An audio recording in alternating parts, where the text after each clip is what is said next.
Hi, I'm Issa. And I'm Sascha. We've been friends for about 5 years, and we decided to make this podcast called Dreaming in Black and White, Race, Madness, and Rebel Culture. Me and Issa share a love of history and how it shapes our future, A love of New York City, a love of the underdogs, the freaks, and the rebels. of putting on the X-ray specs and seeing deeper into what's going on. We share the experience of being labeled mad and being institutionalized. Though our madness experiences are really different, very racialized. Very different because of our skin color and upbringing. For those of you who don't already know us or can't see us, a part of our thing is that. We're a black guy and a Jew. I mean, like a white passing Jew. This is important because we're going to talk about race a bunch, our experiences with it, and how we see the world. Issa and I met right around the time of the first Black Lives Matter uprising. Our friendship developed around a shared love of rebel culture, specifically punk rock at first, but pretty early in our friendship we started having some deep conversations about race. And that's how we got the idea to do this podcast. It was born out of a desire to spread more love and knowledge in the world. So sit back and listen to us talk. This first episode is called The Black Hipster.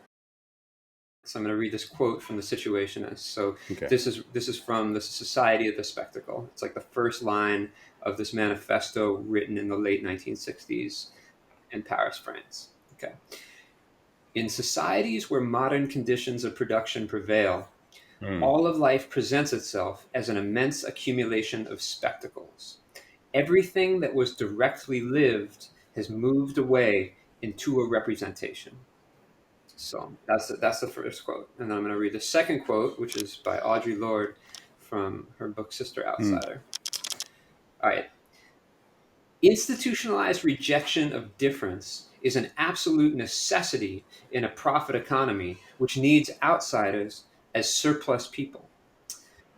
As members of such an economy, we have all been programmed to respond to human difference between us with fear and loathing, and to handle that difference in one of three ways. Ignore it, and if that's not possible, copy it if we think it is dominant, or destroy it if we think it's subordinate. But we have no patterns for relating across our human differences as equals. As a result, those differences have been misnamed and misused in the service of separation. All right. Wow. Yeah. Wow. So He figured it out. she knew what was going on back in the 70s.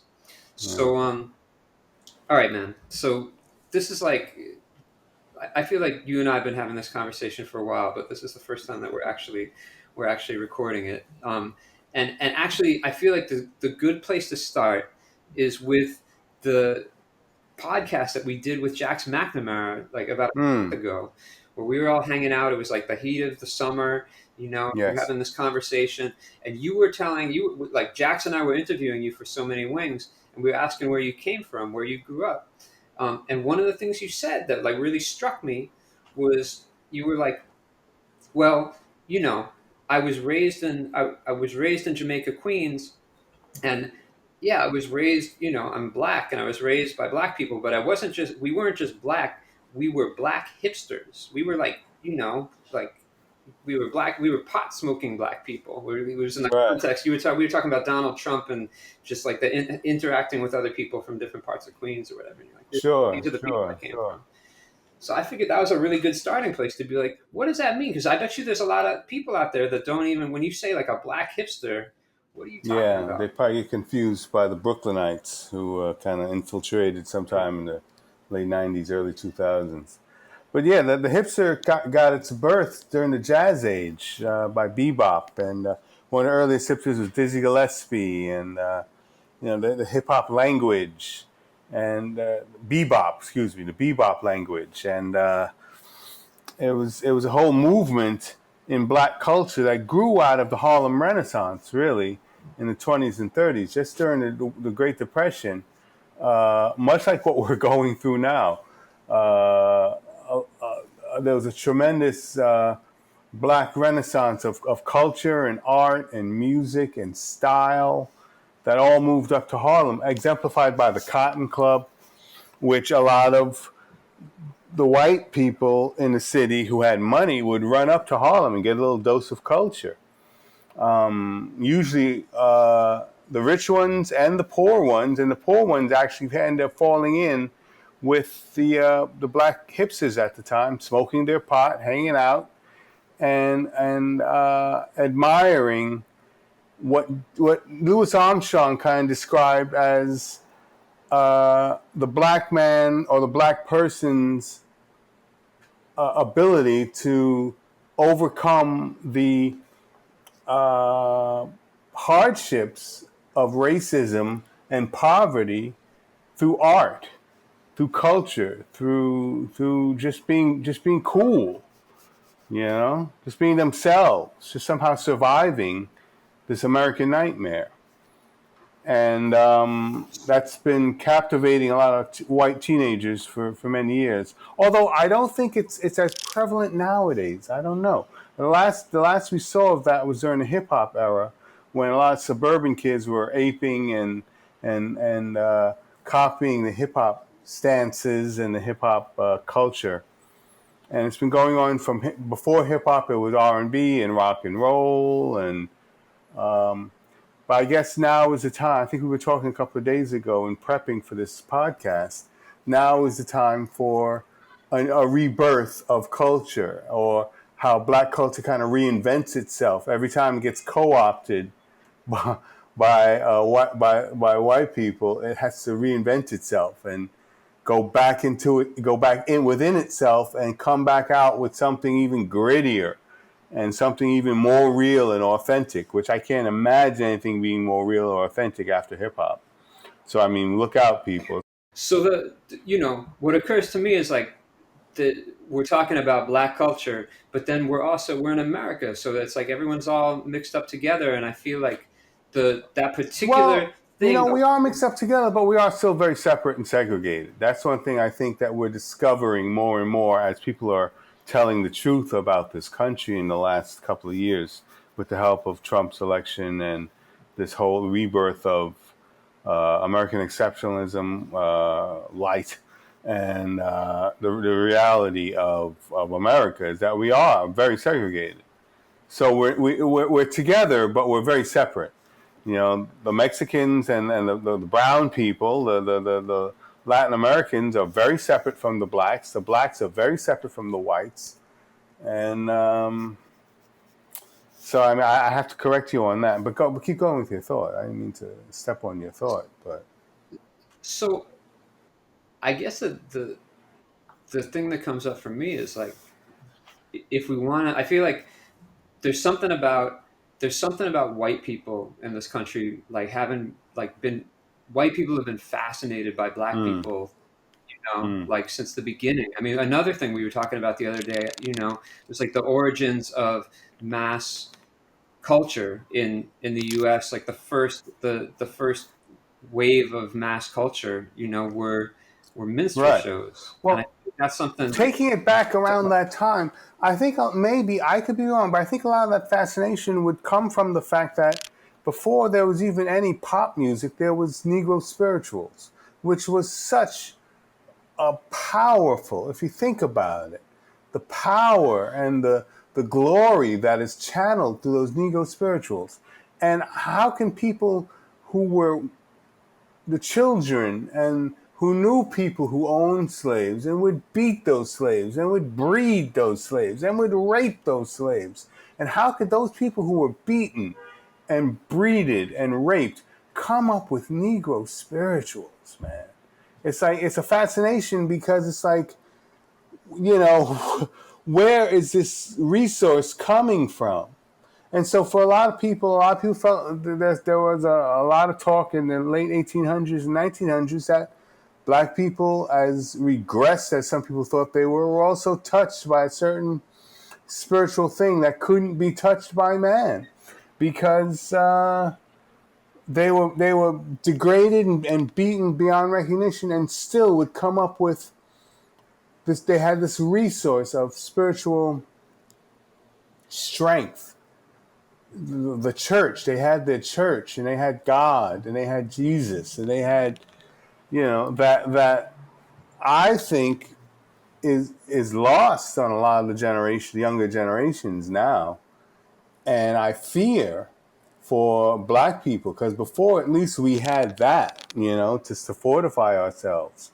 But what do the kids have now? What do the kids have now? And the grandmothers are, I don't know what they're teaching their kids. I don't know what they're teaching their grandkids. So I fear, for the first time, for the black race. I fear that losing that spiritual connection may actually put them in peril.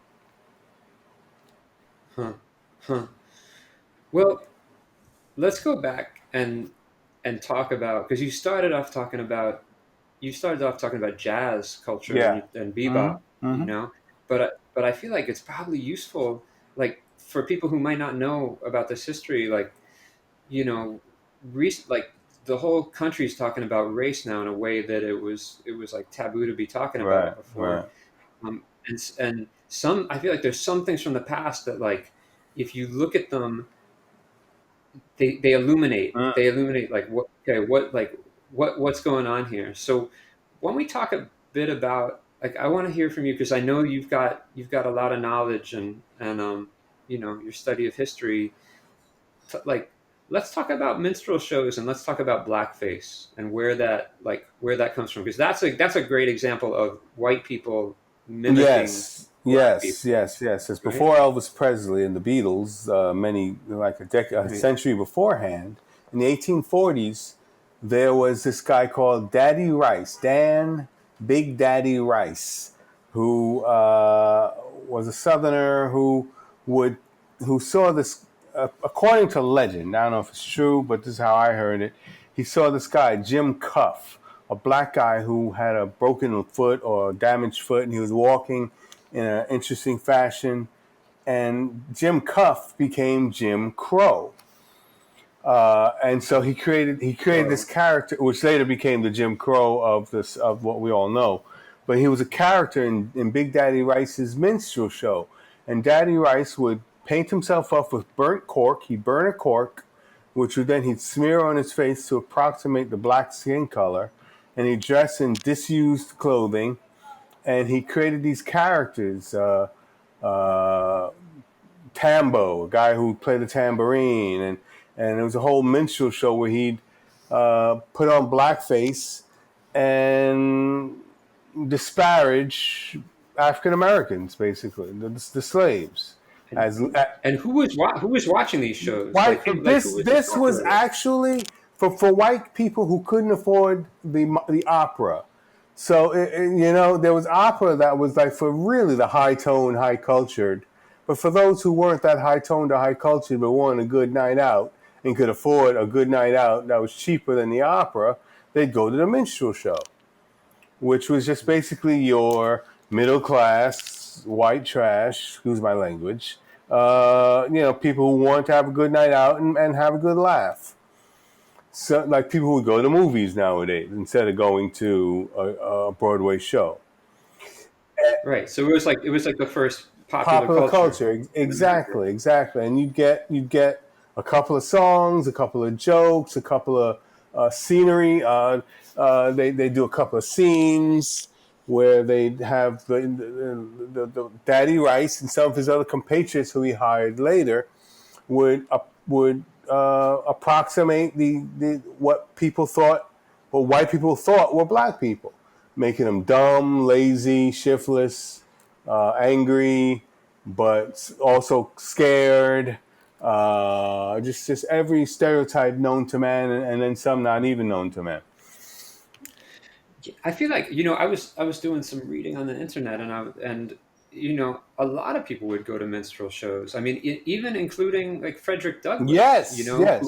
There was like a quote of Frederick Douglass saying, like, like, it's important that He, that the white people see the plight of black right. people, and this is a way that they can do it. So it seems like it's a little more complicated than just, I don't know. Somehow there was like he It was was it poking fun was the at only people. way that the black man was exemplified on the stage, and although it was negative, Frederick Douglass felt that these minstrel shows and the music of Stephen Foster, who may be known to some, but he was like the first pop musician who wrote a lot of the Negro, He was the Oh Susanna guy, or Oh what was Susanna, that? Don't You Cry for Me.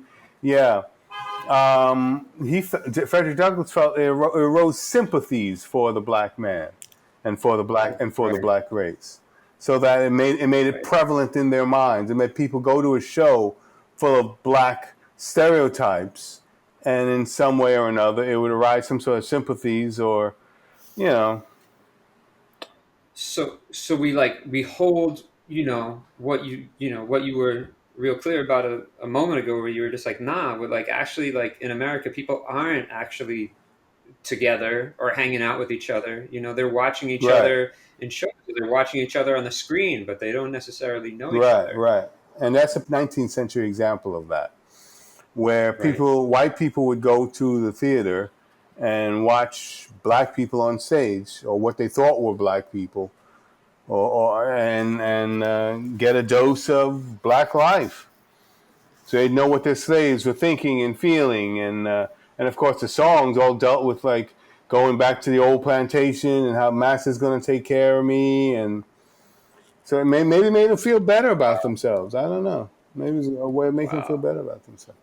I mean, it's deep, right? It's I mean, very so deep. It's very deep. It's that's scary. I couldn't imagine what life as a slave, as a true slave, with the violence and the pariah status, living that life, and then going to a minstrel show and seeing that perform. But one of the most popular guys who had his act stolen by Al Jolson was Bert Williams, who was a Jamaican guy who emigrated from Jamaica in the early 1900s and started his own minstrel act. And he was the only black man who performed at Ziegfeld's Follies, which was for those who don't remember Ziegfeld's Follies, which I don't remember too many people who would, but that was like the preeminent showcase for talent. It had the Floridora girls and the dancing girls and the singing and the dancing. It was like a major spectacle. But he was the only black man allowed to perform in Ziegfield's Follies, doing his act of a minstrel. So he was a black man. He was a light-skinned black man putting on blackface, so his face would be darker, acting in the mode of the blackface minstrel. So that's a whole level so. of mindfuckery. That's just he's got it somehow. And then, so let's add on to that mindfuckery. So then you say Al Jolson, who I know because he's the In the guy. jazz He singing, was the guy he's in a the jazz jazz singer, band, yeah. right? But he stole Burt Williams' So act. Burt Williams was so popular, so but he would only go but so far because he was a black man. So it just was up to a white man to come along and say, okay, well let me do his act. And Al Jolson was a dynamic performer. He was a dynamic performer, blackface aside. But then he made his name doing the blackface. right, right. And the reason that I know about it is from studying the history of Yes. Jews in North America, because he was a Jew, and there was actually it was really common back in those days for the people to be putting on Yes. blackface to be Jews, because there was like they were like light skinned, but They they weren't weren't white considered yet. white, but they Yeah. were so Yeah. yeah, Well, what's yeah, interesting, what's interesting man, about the jazz racist. singer is that it's a very Jewish story. If you got to watch it, because his father was a cantor, and he wanted Al to come Right. up to be a cantor like him. And Al loved to sing; he had a beautiful voice, but he loved the black music. His heart was in the black music. So it was just a struggle between being a cantor like his father and following the traditions. God, the Jewish traditions, which is so much a part of the Jewish thing, and yet being torn and wanting to go to Tin Pan Alley and perform in blackface as a jazz singer. So it's a very Jewish story as well. Yeah, It's wild, man. I mean, it's just, and it's one of like, the and it's so. the first talkie. It's the first talking film, which is what made it kind of Right. unusual and very noteworthy.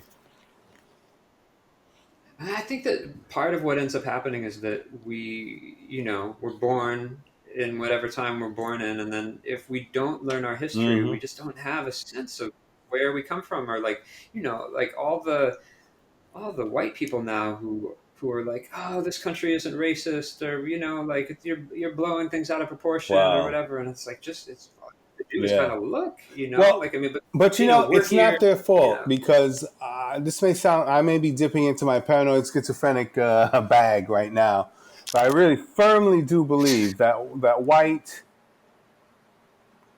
the, there was a concerted effort to whitewash and clean up a lot of what happened 100 years ago, 200 years ago, just in the history books that they teach our kids. And then, I mean, and just how they, in the media, how they portrayed certain things. So, I mean, they knew from where they came and they whitewashed it so that you didn't have any choice if you were brought up in the school system and devouring the media like how they want you to do, that you had absolutely no idea of how things really were. And you had to do Huh. your own discoveries. You had to do your own deep dives into reality. And So, so here's that quote that I read at the beginning from mm-hmm, the mm-hmm, Situationists. All right, put in perspective. So, in societies where modern conditions of production prevail, all of life presents itself as an immense accumulation of mm. spectacles. Everything that was directly lived has moved Into the away left. into a representation. That's almost like And Philip K. so, Dick sci-fi. That's and that kind of predates. That probably predates reality television it sure does. and That was 1968. Instagram. But that's That also was around the same time that Andy Warhol gave his 15 minutes quote. In the future, everyone will be famous for 15 minutes, and he was so correct. He was so correct. And with yeah. the advent of Instagram and the various social media platforms, everybody is famous in their own minds. And everything is a spectacle and a representation of your life. I mean, are your vacations really as glorious as you represent them on social media? I mean, who's really gonna post those times when you have your head in your hands and you're depressed and you're really on the brink of suicide? Or are you going to post that beautiful sunset and that wonderful meal you just I, had? I do both You know, myself, but I like which I really appreciate. That's why I brought that. I didn't want to kind of say that, but God bless you for being honest, and God bless you for being well, authentic. I You feel like know, and showing the full range of your yeah, life. I mean, it's still like it's in the medium, it's still like a spectacle, but there is a way to like a desire to connect. But when I think about like my childhood, like Yes. I was born in 1974. So I'm a child of the 1980s, and I grew up watching a lot of television, and like, I feel like I went to a school. I mean, my elementary school, if you look at our class photos, it was super integrated. There was like a very like there like I mean, it was a particular point in New York history where like Yeah. I don't know, I was lucky that way. But really Yeah. I feel like most of the black people that I saw when I was like growing up actually were like on the TV shows I watched. They weren't actually Hmm. like the kids that I hung out with in school. So I didn't really like hang out with the black kids in school. I was watching Hmm. like Sanford and Son, and I was watching the Jeffersons, and I was watching, Right. Right. like different strokes. Which, depending on who you talk to, were just a further extension of the minstrel show. Right, exactly. I mean, You that's what know, fascinates me about this conversation. It's like, and the Burt Williams phenomenon, where they actually hire black people to do the minstrelism. You know, right, and then that all that stuff gets into our heads. Okay, yeah, so let's bring it back around again to this. Like, you were raised in a family, you like as you talked about it, you were raised by black hipsters. So yeah. like that culture that you were raised in, I mean, you talked a little bit about its roots. You taught you like and where it came from. But like, what about all that, like that generation of your parents who were hipsters? Like, where did they end up? Well, Like, where did they? all those guys like my dad, who was a jazz musician, they all died young. You know, either from drug overdoses because they got hooked on the heroin, or maybe hooked on crack in the '90s, or they all died young. All those hipsters are long gone, and if they are with us, God love them wherever they are. But that generation is gone. It's gone.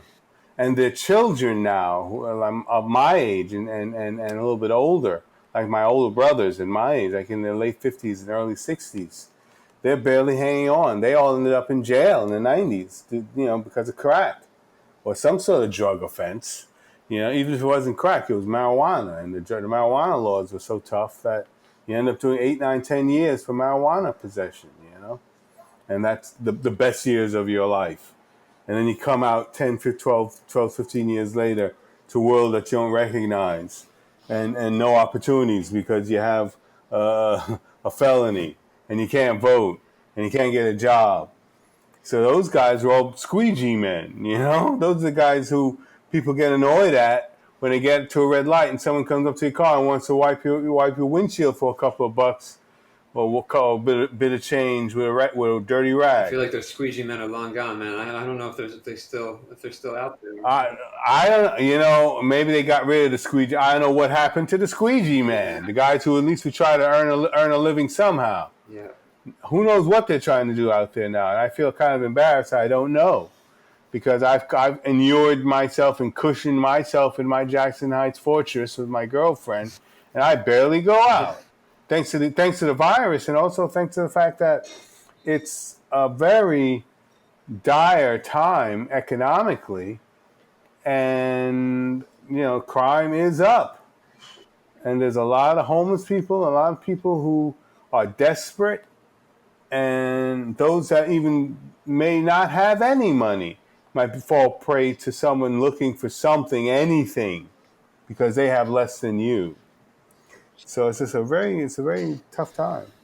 I think part of when I think like why my ears pricked up when you started talking about the black hipsters was it made me think about, well, like I understand a little something about culture and the way it works, and about the underdogs, and about like the people who are actually like the people who are oppressed inevitably end up creating culture, which then is like celebrated by the people who have more, who are in greater positions of power, and that's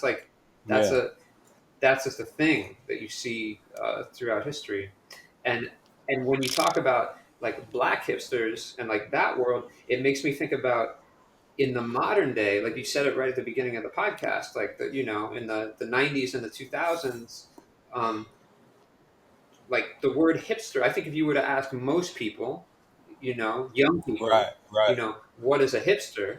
They wouldn't think of a black person, Well, that's the history divide once again. That's lost to history, and only the cool people like you and me a hipster came from black slang in the 40s. Yeah. Nowadays people equate it with bearded, tattooed white guys in Brooklyn. Yeah. And even then, it went through a permutation. I think we were talking a little earlier last week how it went through a permutation where it went from being a cool thing to a not so cool thing.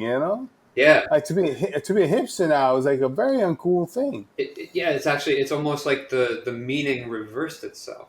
Yes, yes. Isn't that interesting? Everything that was directly lived has moved away into a representation, and that representation, it becomes something else. It takes on a different character. And I feel like that's like that's really deep. And I feel like it says something about the society that we live in. I think it says something about capitalism and like the objectification of people. Yes. And like the alienation, like this, like and not giving proper respect. I mean, I feel like that's like a over and over again when we look at the history of black culture and black people making music, and then that music getting taken away. You said it before, about Elvis Presley or whatever, or the Rolling Stones, or like that way of like, okay, you have something, but you don't really get to have it, and create something, but it's not really yours. It's going to get taken away by someone else. And I feel like that's the word hipster, like embodies that to me somehow. Yeah, something that I've been trying to make sense of living in these times. I mean, I grew up like you in New York, and I came up in a particular kind of punk rock anarchist squatter Mm-hmm. subculture where like the identity of being a rebel was very much like, yeah, we're a bunch of rebels, we're like rebels against society. And then I Mm-hmm. feel like we're living in times now where there's all these people out there who say they're rebels, but actually they're like a bunch of right wing assholes, you know, like that's, and then you look at it and Yeah. you look at like the Confederate flag and how they say, you know, we're the rebels, you know, we're The rebels. Yeah. and I'm just, I think it's something about me getting older and just being like, oh, trying to understand this, what it means to be a rebel. Some people may want to embrace that suburban dream, which has been a nightmare for the last 200 years. Yeah, The American dream. Some people may still want to embrace it. Yeah, maybe it works for some, yeah, but yeah. They can keep watching their minstrel shows. You know?